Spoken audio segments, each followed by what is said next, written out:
কিছুদিন আগে দেখলেন না, কোরবানির আগে অনেক মানুষ প্রতিবাদ করছে, দেখো পশু হত্যা করছে মানুষ, মুসলমান পশু হত্যা করছে। পশুরও তো একটা জীবন আছে, তাকে হত্যা করার কি প্রয়োজন, কি দরকার? ভাই ওই এই অভিযোগ উঠতে শুরু করেছিল না, গোটা পশ্চিমবাংলা নয়, গোটা ভারতবর্ষ জুড়ে কুরবানির বিরুদ্ধে অনেক তীব্র সমালোচনা, নিন্দা, ঝড় উঠে গেল। কিন্তু তাদেরকে যখন আমরা বললাম যারা অভিযোগ করছে, স্বয়ং তাদের শাস্ত্র আদিগুলোতেও কুরবানি তথা বলি প্রথা পাওয়া যায়। বলি প্রথা মানে কালী পুজোর সময়তে পাঠা বলি দেওয়া পাওয়া যায় কি যায় না?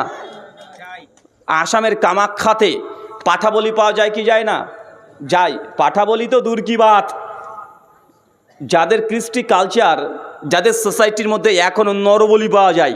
নরবলি মানে মাকে খুশি করার জন্য মানুষের গর্দনকে উড়িয়ে দেওয়া, জবাই করে তার রক্ত দিয়ে তন্ত্র সাধনা করা, এখনও সোসাইটিতে আছে না নাই? তো ভাই যারা মানুষকে বলি দিচ্ছে তারা আবার অভিযোগ করে বলছে যে মুসলমান তোমরা কুরবানি করছো, ছাগল জবাই করছো, তোমরা গরু জবাই করছো, এটা নাকি মুসলমানের হিংসতা। মানে মুসলমান তারা নাকি এত কট্টরপন্থা যেটা প্রাণীকে হত্যা করে দিয়ে দিচ্ছে। ভাই এমন বলছে কি বলছে না? তার মানে মনে রাখবেন, একটা চলন্ত ধর্ম, একটা চূড়ান্ত ধর্ম। চলন্ত ধর্ম কোনটা? যেটা সমাজে চলছে মনে হচ্ছে এটা ধর্ম, অথচ সেটা ধর্ম না। দেখবেন বক্তারা বক্তব্য শুরুতেই আলোচনা করতে গিয়ে কানের মধ্যে হাত লাগিয়ে দিয়ে বলছে, বাবারে আল্লাহ সুবহানাহু ওয়া তাআলা এই আসমান জমিনে 18,000 মাখলুকাত সৃষ্টি করিয়াছেন। টান দিয়ে বলে না, শুনেছেন না? 18,000 মাখলুকাত বক্তা বলছে, 18,000 মাখলুকাত।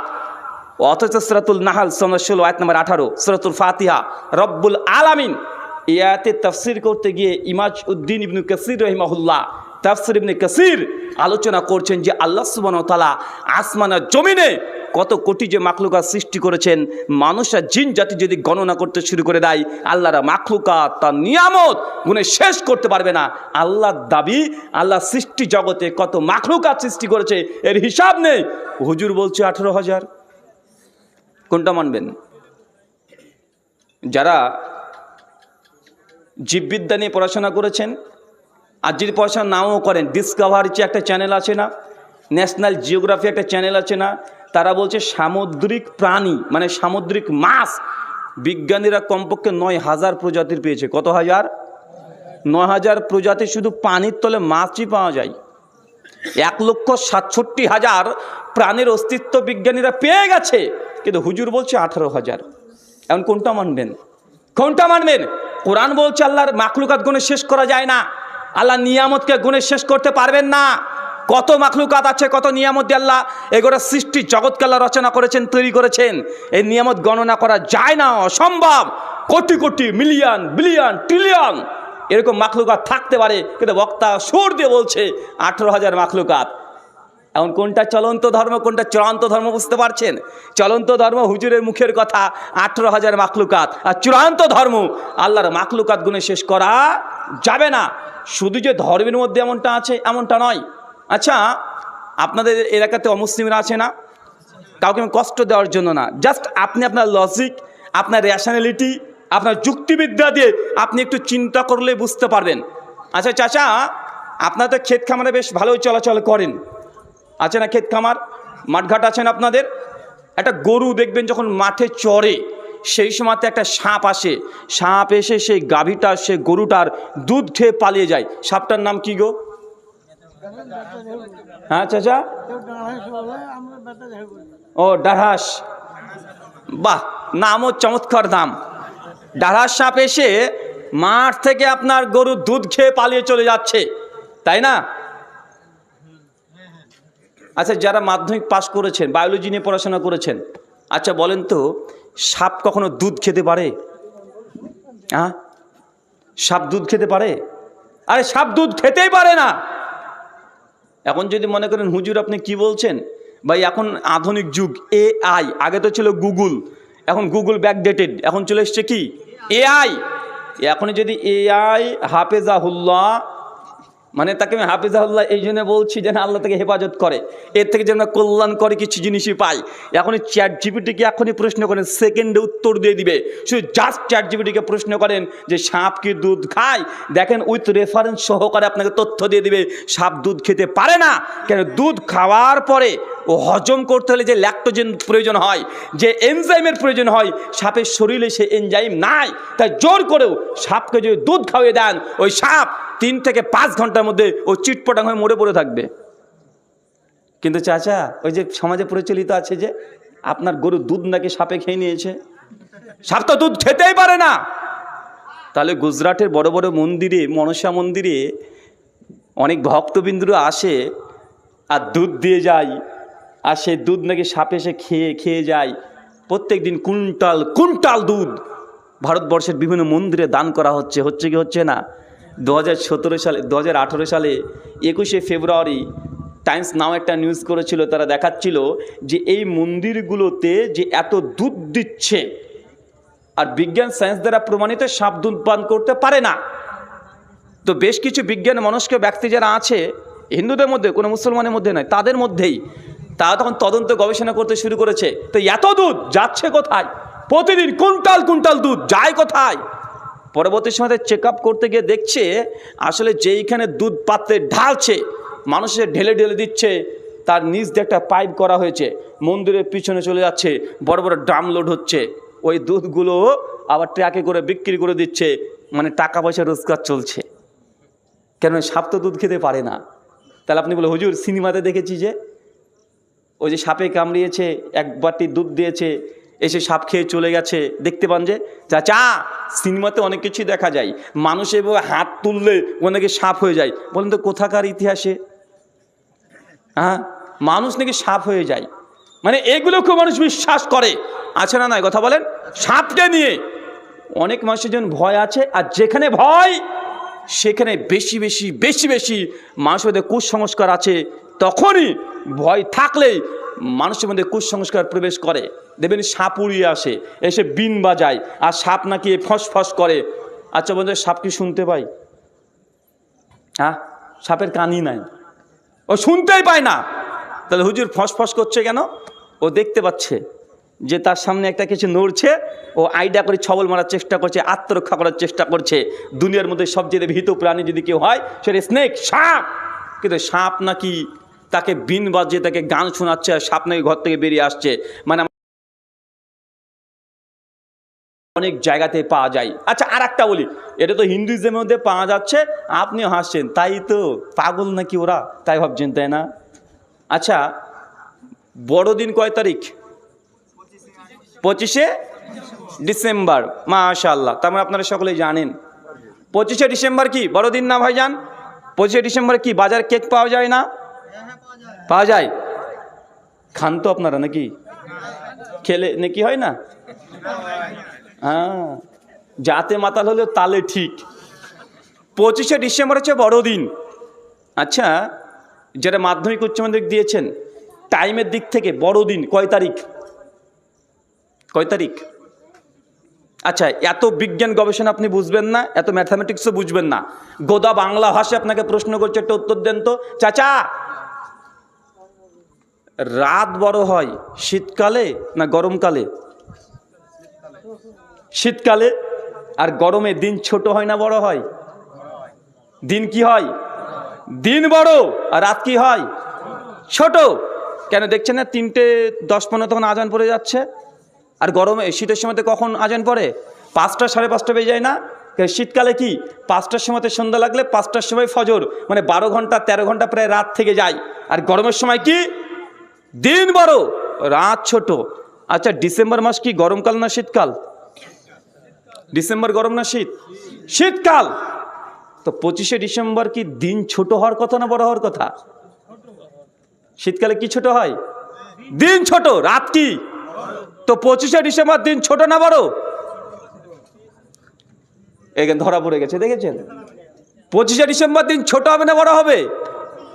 আর আপনি নিজে বাস্তব রিয়েলিটি দেখছেন যে শীতকালে 25শে ডিসেম্বর তো ছোট দিন, কিন্তু গোটা বিশ্বের মানুষ বলছে বড় দিন, আপনিও বলছেন বড় দিন। খ্রিস্টানরা জিজাস ক্রাইস্টের জন্মদিবস পালনও করছে, সেই দিন করছে কি করছে না? তার মানে চলন্ত প্রত্যেক ধর্মের মধ্যে ধর্ম লুকায়িত আছে। মানুষ মনে করছে, খ্রিস্টানরা সবাই মনে করে 25শে ডিসেম্বর বড়দিন, অথচ দিনের দিক থেকে এটাই ছোট দিন। আছে না নাই?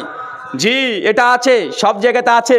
আপনাকে জাস্ট দুটো এক্সাম্পল উদাহরণ দিলাম যে প্রচলিত মানুষের এমন কিছু বিশ্বাস আছে যেগুলো বাস্তব রিয়েলিটি দিয়েও প্রমাণ করা সম্ভব নয়।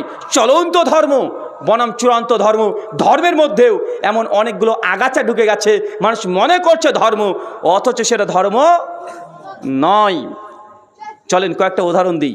এখন আপনাদের রাগ আস্তে আস্তে শুরু হবে, আস্তে আস্তে রাগ টেম্পারেচার আপনাদের বাড়বে, গরমও বাড়ছে, রাগও বাড়বে। রাগ করলে কিছু করার নেই, যেটা বাস্তব রিয়েলিটি সেটা আপনাকে শুনতে হবে। আপনি চাই মানেন, চাই আপনি পরিত্যাগ করে দেন, এটা আপনার ব্যাপার, কিন্তু আপনাকে শোনাটা জরুরি, প্রয়োজন, আপনার দরকার। আচ্ছা, এবার রমজান মাসে ফিতরা দিয়েছেন? কি দিয়ে দিয়েছেন? চাল দিয়ে দিয়েছেন, তাই না? চাল টাকা সবই দিয়েছেন, চাল ডাল টাকা পয়সা ফোনপেতেও দিয়েছি। হুজুর বলেন কি আধুনিক যুগ, টাকা দেবো মানে ফোনপেতে দিয়েছি। আচ্ছা বলেন, সহিহুল বুখারী হাদিস নাম্বার 1503 জাকাতুল ফিতর অধ্যায়, আল্লাহ নবী বলছেন জাকাতুল ফিতরকে ফরজ করলাম তোআম, কি দিয়ে? খাদ্যদ্রব্য দিয়ে। আচ্ছা, নবীর যুগে টাকা পয়সা ছিল কি ছিল না?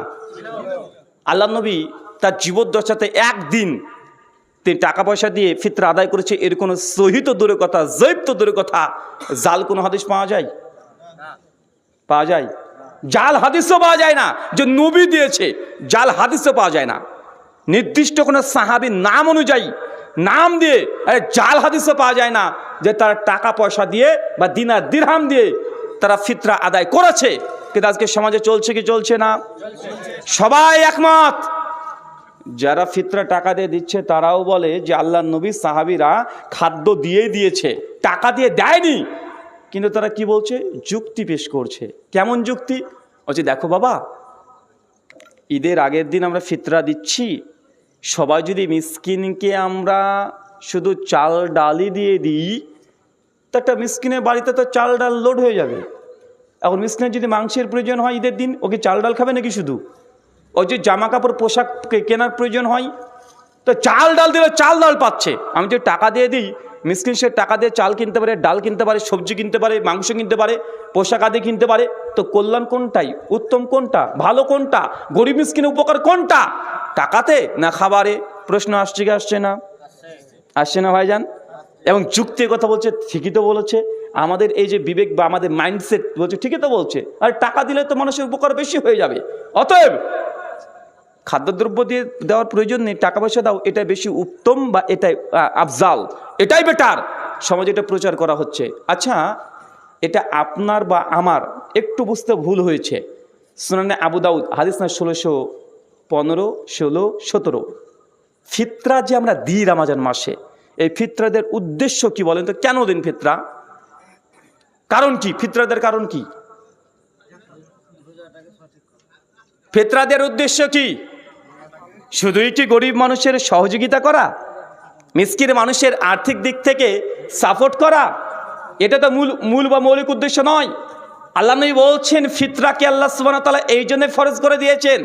প্রথম কারণ হচ্ছে এইটা যে রমজান মাসে যে 29 বা 30টা আপনি সিয়াম রোজা পালন করেছেন, এই রোজার মধ্যে যদি কোনো ত্রুটি হয়ে যায়, তাহলে এই ফিতরা দিয়ে রোজার ওই ত্রুটিটাকে আল্লাহ সুবহানাহু ওয়া তাআলা পূর্ণ করে দেয়, মানে সম্পূরক করে দেয়।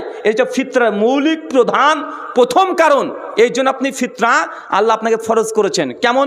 রোজা আছেন, মিথ্যা কথা বলে দিয়েছেন। এখন মিথ্যা কথা বললে পুরো রোজাটা বাতিল হবে না। রোজা কি হলো? ত্রুটি দেখা দিল। রোজা আছেন, একটা মেয়ের সঙ্গে মেসেঞ্জারে ফেসবুকে চ্যাট করে দিয়েছেন, গুনাহ করলেন, এর জন্য রোজা গোটা ডিস্ট্রয়, বাতিল হবে না। রোজা আছেন, মার সঙ্গে একটা বাজে ভাষায় কথা বলে দিয়েছেন, মার সঙ্গে আপনি 2-4টে মন্দ ভাষায় কথা বলে দিয়েছেন, বা প্রতিবেশীর সঙ্গে খারাপ আচরণ করেছেন, গীবত করেছেন, এই যে রোজা করছেন, সঙ্গে সঙ্গে পাপগুলো, ছোট ছোট পাপগুলো আপনার সঙ্গে আছে রোজা অবস্থায়। এর কারণে কি হয়? রোজাটা বাতিল হয়ে যায় না। কি হয়? রোজার মধ্যে ত্রুটি দেখা দেয়। কি দেখা দেয়? ভুল। এখন এই কারণেই আল্লাহর নবী করলেন কি, আল্লাহর পক্ষ থেকে ওহির মাধ্যমে তিনি এই ফিতরাকে তিনি ফরজ করলেন উম্মতের জন্য, যে তোমরা যে রোজাতে ত্রুটি হয়েছে তোমাদের, এই ত্রুটিটা পূর্ণ করবে এখন এই ফিতরা। কিন্তু আমরা করে নিলাম কি না, গরিব মানুষের উপকার। আপনি কি জানেন আপনার রোজা 100% মুকাম্মাল সঠিক ছিল, এই দাবি আপনি করতে পারবেন? আপনি মিসকিন মানুষকে সহযোগিতা করতে চাচ্ছেন, ভালো, বেটার, ভালো, কেউ দ্বিমত করছে না আপনার সঙ্গে, চাচা কেউ দ্বিমত করছে না। তো ফিতরা যে ইবাদত, এই ইবাদতের মধ্যে হাত ঢোকাতে চাচ্ছেন কেন? যদি এতই যদি দরদ উতলিয়ে পড়ে, ফিতরাটা আপনি 2.5 কিলো দিয়ে দিলেন চাল বা যে কোনো খাদ্যদ্রব্য দিয়ে দিলেন, পকেট থেকে 100 টাকা বের করে মিসকিন মানুষকে সহযোগিতা করেন, সাধারণ দান নেই কেন? আপনাকে ইবাদতের মধ্যে মাতব্বারি করতে হবে। কথা না বুঝতে পারলেন না? আপনার যদি এতই দরদ উতলায়, ভালো কথা, আপনার হৃদয়, আপনার দিল যে গরিব মিসকিন মানুষের জন্য কাঁদছে, এটা উত্তম কাজ। তাই ফিতরার মধ্যে কেন টাকা, আপনি ফিতরার মধ্যে কেন হাত ঢুকাচ্ছেন? তাকে ফিতরা আদায় করে নেন, তারপরে 100 টাকা দিয়ে বলেন যে ভাইজান তোর ছেলের জন্য একটা জামা কিনে নিস, বা তুই এই টাকা নিয়ে তুই 1 কিলো মাংস কিনে নিস। ভাই বলতে পারেন কি পারেন না? কথা বলেন। কিন্তু আপনি ফিতরার মধ্যে হাত ঢুকাচ্ছেন কেন? কারণ ফিতরা তো ইবাদত, ইবাদতের মধ্যে মাতব্বারি করছেন কেন?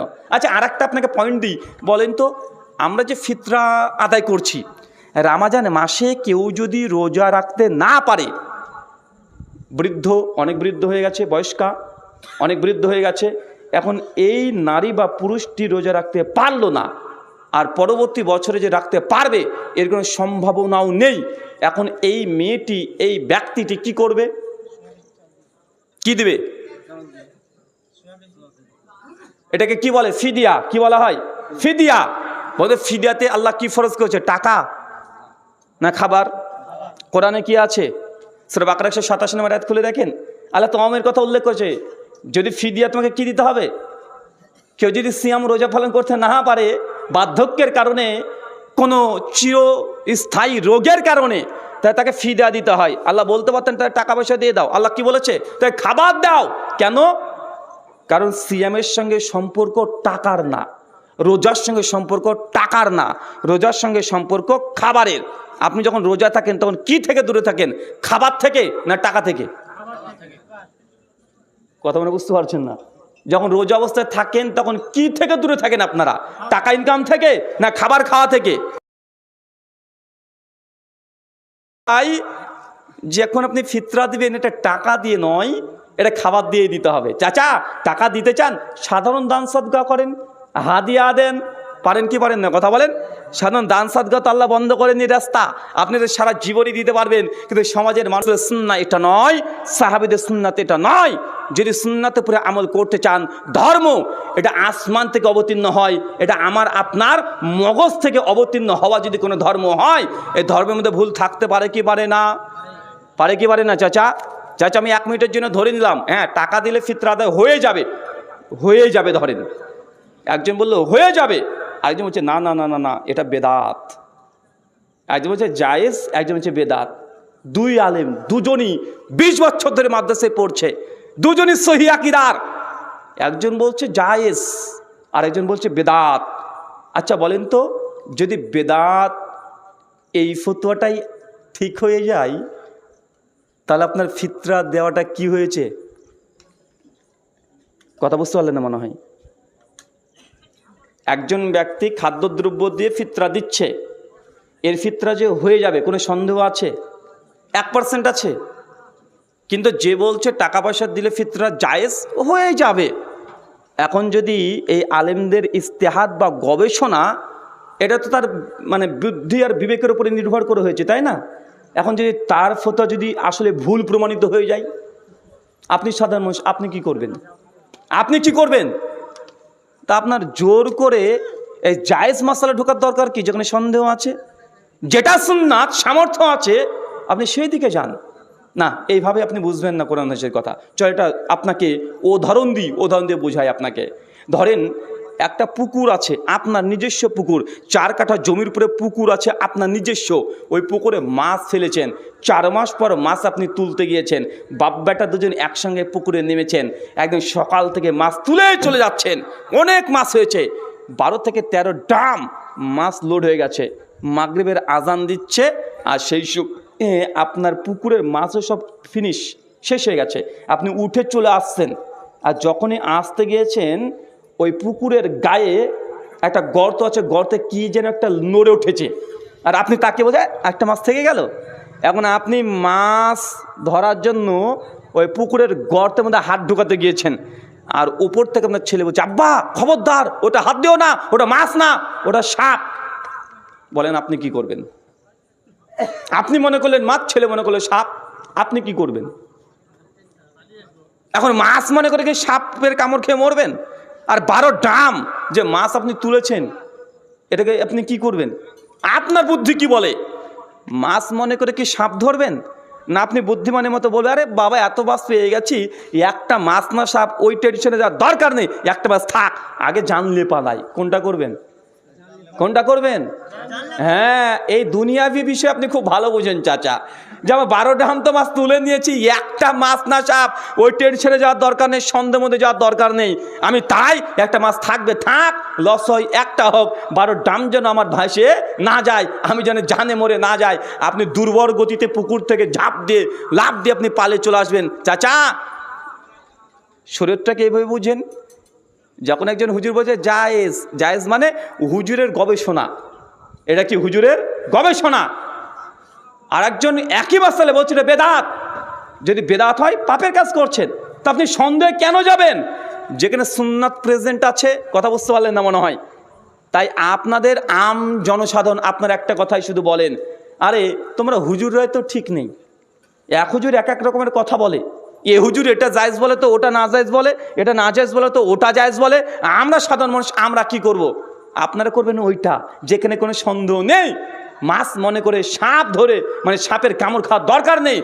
আপনি বলবেন হুজুরকে, হুজুর বলেন জায়েজ টায়েজ দরকার নেই, সুন্নাত কোনটা সেটা বলেন, নবীকে আমার করেছে কোনটা সেটা বলেন, সাহাবীরা কোনটা করেছেন সেটা বলেন। যদি করে ঠিক আছে আপনি করবেন, আর যদি না করে দরকার নেই। কথাকে বুঝতে পারলেন? কথাকে বোঝা গেল? বলেন তো নেকি করা কি গুরুত্বপূর্ণ না গুনাহ থেকে বাঁচাটা বেশি গুরুত্বপূর্ণ? কোনটা বেশি গুরুত্বপূর্ণ? নেকির কাজ করা না গুনাহ থেকে বাঁচা? ইসলামী অস্ত্র হচ্ছে এইটা, নেকি হোক চাই না হোক, গুনাহ যেন তোমার আমলে না থাকে। কথা বুঝলেন না মনে হয়? মানে নেকি একটা কম হয় এটা ভালো, কিন্তু আপনার আমলে গুনাহ যেন যুক্ত না হয়ে যায়। তাই অধিক পরিমাণে আমল করলে জান্নাত পেয়ে যাবেন, কোরআন হাদিসে এমন কোনো কথা পাওয়া যায় না। সূরা মুলক 67 আয়াত 2 আল্লাহ সুবহানাহু ওয়া তাআলা বলছেন পরিষ্কারভাবে, আল্লাযী খালাকাল মাউতা ওয়াল হায়াতা লিয়াবলুয়াকুম আইয়ুকুম আহসানু আমালা। আমি মানুষের জীবন এবং মৃত্যুকে সৃষ্টি করেছি, আমি আল্লাহ তাদেরকে পরীক্ষা করতে চাই তারা কর্মে কে উত্তম, আহসানু আমালা, উত্তম আমল করে। কি আমল চাচা? কি আমল? উত্তম আমল করে। আল্লাহ এই কথা বলছে না কে বেশি বেশি আমল করে, আল্লাহ দেখতে চান উত্তম আমল, বেশি বেশি আমল নয়। কিন্তু সমাজে মনে করছে না বেশি বেশি আমল। আমাদের সমাজে দেখবেন অন্য ভাইয়েরা আছে একদম 27শে রমজানের দিনে একদম গুসল টুসল করে মসজিদে চলে যায়, লাইট সজ্জা হয়, রান্নাবান্না হয়, আর নামাজের পাল্লাপাল্লি দেয়, ঝড়ের গতিতে নামাজ পড়ছে। ভোরবেলাতে তো বলছে কিরে কত রাকাত নামাজ পড়েছিস, মানে লাইলাতুল কদরের 27শে রমজান একদিন জাগবে তারা। যে বলছে কত রাকাত পড়েছিস, বলছে আমি 87 রাকাত পড়েছি। 87? আমি বাবা হয়তো পারিনি, আমি 60 রাকাত পড়েছি। পাল্লাপাল্লি দেয় কি দেয় না? কথা বলেন। পাল্লাপাল্লি দিচ্ছে ঝড়ের গতিতে। আমাদের আহলে হাদিসকে অনেকে বলে এরা নামাজ চোর, বলে কি বলে না? কথা বলেন। আমাদেরকে নামাজ চোর বলে না কেন? বলছে 20 রাকাত তারাবিকে কমিয়ে 8 রাকাত করে দিয়েছে, এরা নফল নামাজ পড়তেই চায় না, বলেন আমাদেরকে নামাজ চোর। এখন বলেন তো আমরা কি নামাজ চোর? আমরা বলছি যে ভাই আমরা সুন্নাত যা আমরা তাই আমল করব। কোন মাযহাবে কোন ইমামে কি ফতোয়া দিয়েছে আমরা এগুলোকে গুরুত্ব দিই না। তাই কেউ যদি আমাদেরকে নামাজ চোরও যদি বলে কোনো যায় আসে? কথা বলেন। ওরা বলছে আমরা 3 রাকাত বেতের পড়ি, দেখো এরা 1 রাকাত বেতের পড়ে, এরা নামাজ চোর। ওরা বলছে দেখো আমরা জুমার দিনে 24 রাকাত নামাজ পড়ি। আরে আহলে হাদিসরা 2 রাকাত নামাজ পড়ে বসে পড়ে, তারপরে ইমামের সঙ্গে 2 রাকাত পড়ে, তারপরে 4 রাকাত পড়ে, দিয়ে পালিয়ে চলে যায় মসজিদ থেকে। ভাই এমন অভিযোগ করে কি করে না? কথা বলেন। তাদের অভিযোগ তারা যতই করুক, আমরা আহলে হাদিসরা যদি গায়ে লাগিয়ে নিই, লাগানো যাবে? কথা বলেন। আমাদের তো দাবি একটাই, যে কোরআন হাদিসে নবী নাই, নবী করেনি, আমরা করব না। মাতাকুম রাসূলু ফাখুযুহু ওয়া মা নাহাকুম আনহু ফান্তাহু। আমার নবী তোমাদেরকে যা দিয়েছে, যতটুকু দিয়েছে তোমরা গ্রহণ করে নাও, আর যা দেয় নাই যতই ভালো হোক না কেন সেটাকে বর্জন করে দাও, সেটাকে ছেড়ে দাও। অনেক মানুষের মধ্যে একটা ধারণা আছে, ভ্রান্ত ধারণা আছে। অনেক মানুষ বলছে নতুন নতুন হুজুররা আসছে আর সমাজ থেকে দুয়া কালেমা সব তুলে দিল, এমন বলে কি বলে না? হ্যাঁ, এটা দুয়াই তুলে দিচ্ছে গো নতুন নতুন হুজুর এসে। চাচা আমি জানি আপনি খুব কষ্ট পান, নামাজ শেষে যদি দোয়া মুনাজাত যদি সবাই মিলে একসঙ্গে না করে আপনি খুব কষ্ট পান, আমি বুঝতে পারি। অনেকে বলে আমি নামাজই পড়ি না, শুধু শুক্রবারে নামাজ পড়তাম, নামাজের শেষে ইমাম সাহেব একটু দোয়া করতো, একটু আমিন আমিন বলতাম। আরে নতুন নতুন হুজুর এসে এটাকেও তুলে দিল। এখন দুঃখের কষ্ট শেয়ার করছেন আপনার কাছে। চাচা দেখেন, দোয়া কেউ তুলেনি, সবাই দোয়া করে। যাদেরকে দেখছেন যে নামাজ শেষে মুনাজাত করছে না, দোয়া করছে না, আসলে ওরাও দোয়া করছে, তবে বসে বসে দোয়া জিকির আজকার একা একা তারা করছে না। তবে তুলেছে কি? দোয়া করা নয়, দোয়া করার পদ্ধতি তুলেছে। কি তুলেছে? দোয়া করার কি পদ্ধতিকে তুলেছে। হ্যাঁ, এই তো বুঝে নিয়েছে এবার। হাত ওঠাটাকেও আমরা বন্ধ করিনি রে বাবা, ওটা যথাস্থানেই আছে। এখন মানুষের মধ্যে একটা ধারণা, আরে দোয়া করব, হাত যদি না তুলি তো দোয়া হলো? কেমন দোয়া রে ভাই, ক্যা চিজে দোয়া করলাম হাত তুললাম না? আরে দোয়ার আদবই তো হাত তোলা, হাত না তুলে দোয়া হয় কিভাবে? চাচা এটা হচ্ছে করোনা ভাইরাস। এটা কি বলেন তো? এটা করোনা ভাইরাস। এই ভাইরাসকে আগে অ্যান্টিভাইরাস দেখে ডিস্ট্রয় না করলে আপনার বুঝতে খুব কঠিন মনে হবে, দুঃখ বেশি পাবেন। যারা মিলাদ করে না তারাও বলে মিলাদ তো ভালো জিনিসই করছি, বাপ মারা গেছে 40 খানাচ্ছি, ভালো জিনিসই তো করছি, মানুষকে খাওয়াচ্ছি, খাওয়ানোর চাইতে ভালো কাজ আবার কি হতে পারে? এটার আবার বেদাতের কি হলো বাবা? ভাই বলে কি বলেন না, কথা বলেন। বলছে নবীজি এসছে, জন্মগ্রহণ করছে 12 তারিখে, আমরা একটু রাস্তাঘাটে ডিজে বাজাচ্ছি, পার্টি করছি, আমরা একটু নবীজির আগমন শুভেচ্ছা স্বাগতম বলে 350 জর্দা পান খেয়ে আমরা চিৎকার মেরে নবীর প্রেমিক হিসাবে আশিক রাসূল দাবি করছি। খারাপ কি দেখলে? আমরা কি গাঁজা খেয়েছি নাকি? আমরা কি মদ খেয়েছি নাকি? নবীর তো প্রশংসা করছি। মিলাদে কি খারাপ হয়? কোরআন হাসের কথাই তো হয়, এটা আবার খারাপ হবে কেন বাবা? বলা হয় কি হয় না, কথা বলেন। তো এই আবেগ আর ভিকটিম কার্ড খেলে মানুষের ইমোশনাল মানুষদেরকে ব্ল্যাকমেল করা হচ্ছে। চাচা দোয়া করার 3টে পদ্ধতি আছে। কয়টা? 3টে। কিছু কিছু দোয়া আছে আপনি একা নিজেই জিহ্বা নড়িয়ে নড়িয়ে দোয়া পড়বেন, দোয়া হয়ে যাবে, হাত তোলার দরকার নেই, ইমামকে ডাকারও প্রয়োজন নেই। চলেন কয়েকটা উদাহরণ নিয়ে নেন।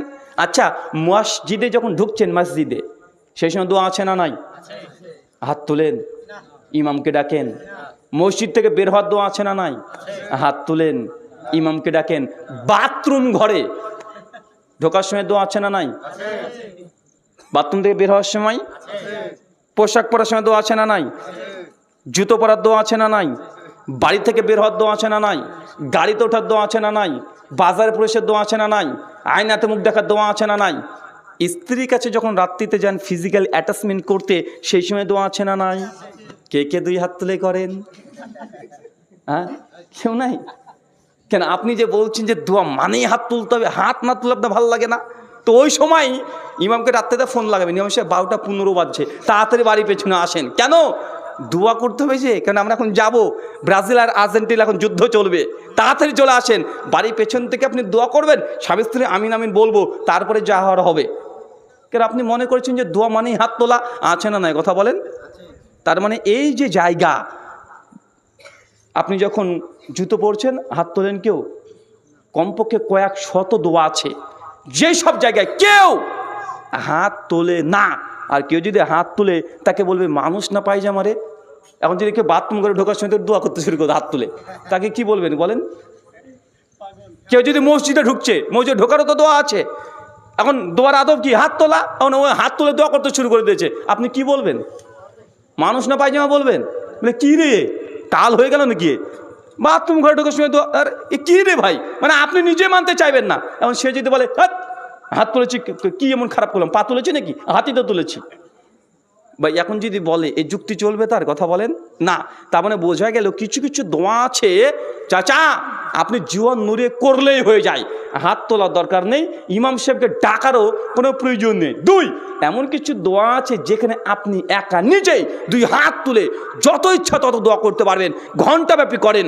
কোরআন হাদিস দ্বারা 38টা জায়গা সহিহ সনদে পাওয়া যায় যে নবী 38টা জায়গায় একাকী দুই হাত তুলে দোয়া করেছেন।